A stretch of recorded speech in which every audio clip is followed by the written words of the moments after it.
hand over there, you're lucky. Not many people get the experience to see one of these amazing animals up close and personal, like Dash here today. And this is a way that, coming to a zoological facility like here, we can share these animals with you, and hopefully you can fall in love with them as much as we as trainers have fallen in love with them as well. Dash works super hard as an ambassador for his species. So it's our job as trainers to teach them that it's fun to interact with these feathers. And it kind of starts with a little baby step game of feathers equals food equals feathers equals food, back and forth, until they realize that the food is paired with the feathers. So our cheetahs don't chase after live food, they chase after these little feathers, and when they catch them, we throw them a party.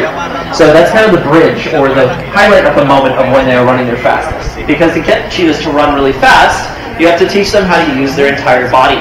So cheetahs are amazing because they have long legs, a very flexible spine, and a long tail.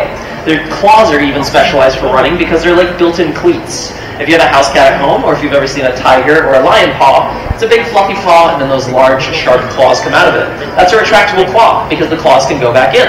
Cheetahs are different. Their claws are always out. They work like a pair of built-in cleats. This lets them keep traction on the ground. They can accelerate so quickly because they can dig into the ground and run. But if you're running 60 miles an hour and the gazelle you're chasing after changes direction, you have to be able to change direction too.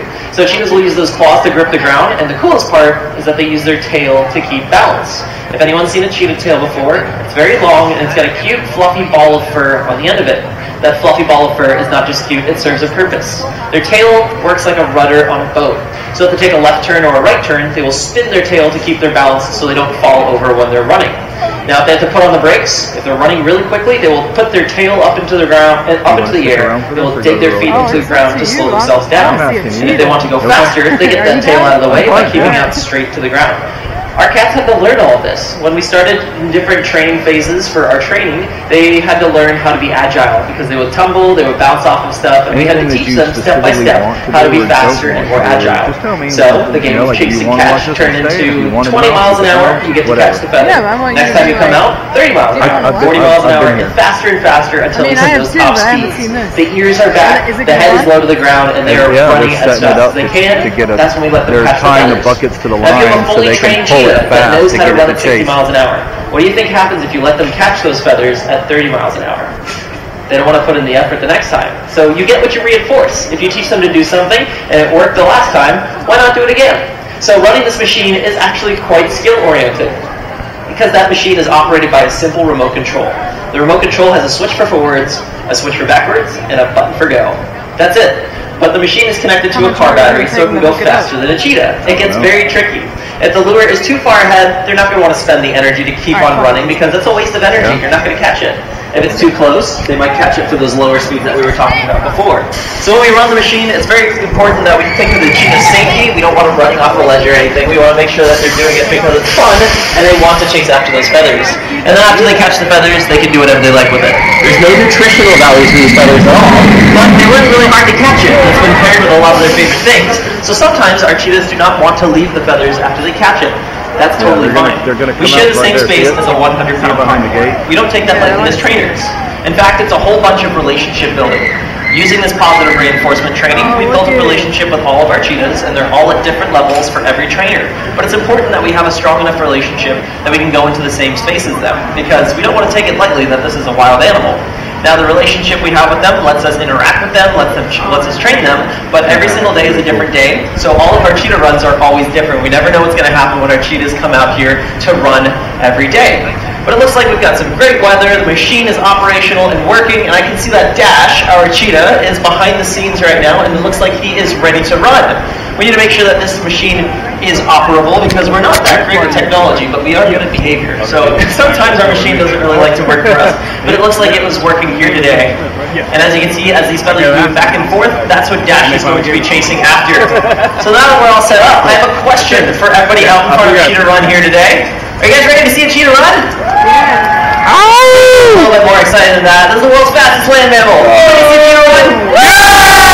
Fantastic. What we're going to do is we're going to count down that loud from 5 down to 1, and on 1 that gate will open. So count down with me, starting at 5, 4. Oh, he was ready at 5.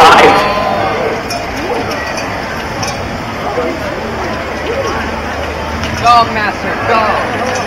Go, man, go. Go, man, go.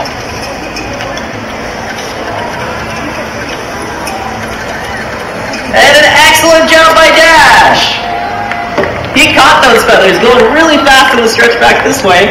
And that's what it looks like when a cheetah does it wrong. Yeah, give him a round of applause. He did an awesome job there.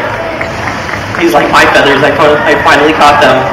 So this is the cool part. So Dash, when it came out here, he worked super hard, he caught his feathers, and now we're going to go into another behavior altogether, and that is a retrieval behavior.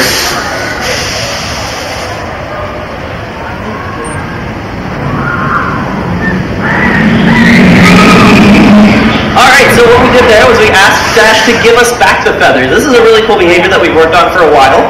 Basically, we can ask Dash to give us the feathers when he is done with them, and this way he earns treats when he wants the session to end. So he can sit with these feathers as long as he wants. He can come with me and do another retrieval if he wants to, but it's all up to him. We're not forcing him to do anything. If he wants to go pick up those feathers and do another retrieval, then there's more rewards for him in it for him. So it's all up to him, and we'll see if he wants to do it again.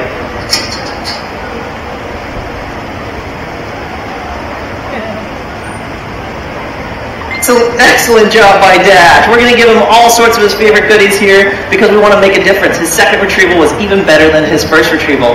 And I'm telling you, this guy's only 3.5 years old, so he's got a lot of learning left to do.